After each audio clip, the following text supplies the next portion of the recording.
За өдрийн мэнд үзэгчдээ өнөөдөр та бүхэндээ бас туйлын айдас төрүүлсэн мэдээллийг хүрэхгүй л болохоо байсан нөхцөл байдал тулаад байна. За тэр нь юу вэ гэхээр нэгүн цэг хэмээн сайтын эрхлэгч Баяр Жаргалыг цагдан хорих саналаа прокурорын байгууллагаас шүүхэд өнөөдөр дахин үргүүлсэн гэдэг харамсалтай мэдээллийг бид бүхэн бас авлаа.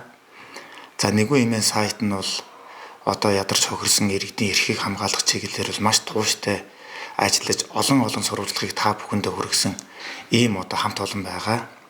За одоогоос сар гарны өмнө тус сайтын сэтгүүлч анх хоёрыг хойч шүүгээр баривчилж цагдан хорж байсан бол өнөөдөр тус сайтын эрхлэгчийг нь ингээд цагдан хорих гэсэн ийм ажиллагаа эрчимтэй явагдаж байна.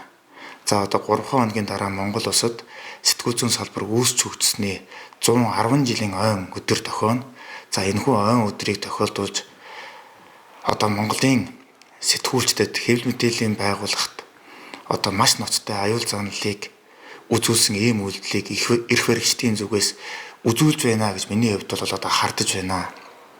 За сүүлийн жилүүдэд олон нийтийн эрхийг хамгаалсан, олон нийтийн сайн сайхны төлөө нийгэмд бож бүтэхгүй байгаа зүйлийг илчилсэн ийм сэтгүүлчдийг эрүүгийн хуулиар айлхан дарамтлагдаг, сүрдүүлдэг, хэрэг үүсгэж мөрдөн шалгадаг, тагнадаг, чагнадаг, зүй бусаар дарамтлагдаг, бие махбод, унаан машин эд хөрөнгөнд нь халддаг явдал хэрэг сэтэрч байна. За өмнө нь бол ийм явдал сэтгүүлч нарыг шууд цагдан хорио, нухчин дарья гэдэг явдал бол 90 оноос хойш өнөөдөр хүртэл хугацаанд ийм өргөн хүрээнд ийм далаацтайгаар явагдаж байсныг би бол санахгүй байна. За миний хувьд бол 2010 оноос хойш 13 жилийн турш энэ салбарт ажиллаж байх хугацаанд ийм аимшигтай муухай хяхан авчилтыг үзэж байсангүй. Тэгэхээр энэ нэг сэтгүүлчийг ингээд цагдан хориод ял өгөөд нухчин дараад амийг нь барьчих юм бол дахиад үнийг хэлдэг, үний төлөө дуурдаг хүн байхгүй болно.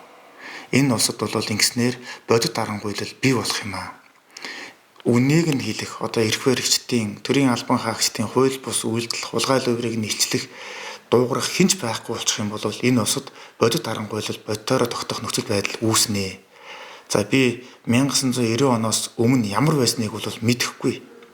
Тэр үед яг яадаг байсныг бол мэдэхгүй.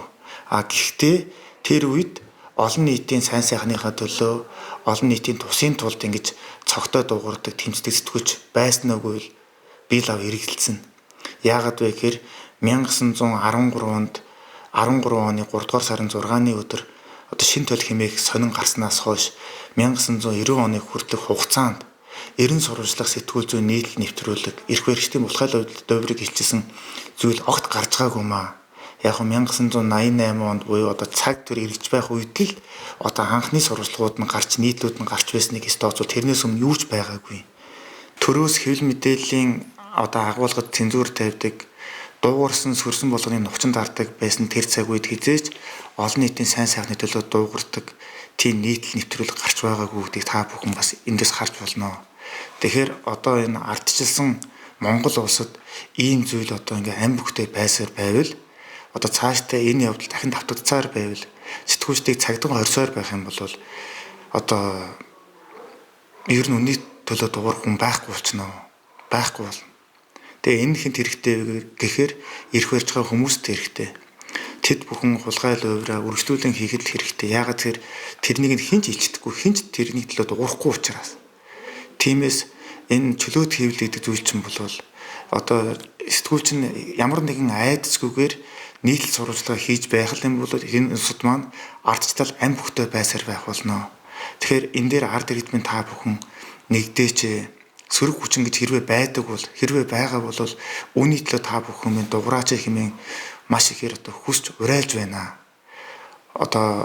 Цаашид сэтгүүлч нарыг ингэж ажиллаа хийх боломжгүй болгосоор байх юм бол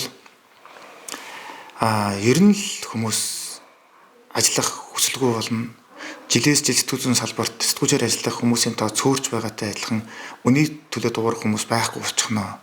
Тиймээс энэний эсрэг хатуу тэмцээч. За Баяр Жаргал чухам ямар хэрэгт холбогдож ялгцаа татгсныг би бол мэдэхгүй байна. Яг үнэндээ. Гэхдээ тэр хүн аж хүрээ талаагүй. Тэр хүн нийгмийг хагалган бутархаж олон нийтийг айц төвшөлд автуулаагүй. Ямар ч л байсан ямар ч хэрэг одоо холбогдсон байлаа гэхэд тэр хүнийг бол цагдан хорих, хойшлуулгаар одоо дайшлан барьжлах тийм нөхцөл байдал үүсээгүй л гэж би бодож байгаа. Тийм зүйл хийхгүй гэдгийг би одоо мэдэж итгэж байгаа. Тиймээс энэ аимшигтын явдлыг тасан зогсоогоо чимээ гуйж байна. Ирэх хэрэгчид та бүхэн ч гэсэн ийм муухай явуургүй байдлаар сэтгүүлчдийг одоо цагдан хорих, нухчин дарах ажлыг ингэж одоо харсан мөртлөө хараагүй мэдсэн мөртлөө мдээгүй бит байгаад байгаа юм бол үнэхээр одоо ард түмэн бас хөдлөе шүү. Хэвлэл мэдээллийнхэн бас нэг нэгнийхээ төлөө дуугарна шүү, тэмцэн шүү.